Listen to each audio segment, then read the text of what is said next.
नमस्कार, सत्यदर्शन न्यूज मध्ये आपले स्वागत आहे. मी पायल शहा. एक नजर टाकूया आजच्या ठळक घडामोडीवर.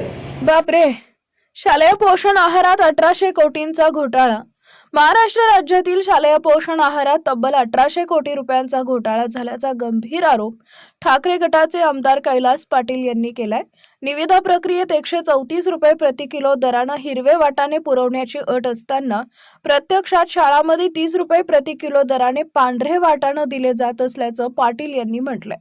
हा घोटाळा राज्यभरातील शाळांमध्ये खुलेआम सुरू असल्याचा त्यांचा दावा आहे. आमदार कैलास पाटील यांनी दाखवलेल्या कागदपत्रानुसार पोषण आहार योजनेअंतर्गत धान्यादी वस्तूंचे दर निश्चित करण्यात आले होते, ज्यात हिरव्या वाटाण्याचा दर 134 रुपये प्रति किलो होता. मात्र कमी दराचा पांढरा वाटाणा पुरवून बिले मात्र 134 रुपयांप्रमाणे काढली जात असल्याचा आरोप त्यांनी केलाय. हा भ्रष्टाचार लहान मुलांच्या आहारातून पैसे काढून निवडणुकीत वापरला जात असल्याचंही पाटील यांनी म्हटलंय. या संपूर्ण प्रकरणाची सखोल चौकशी करण्याची मागणी त्यांनी केली आहे.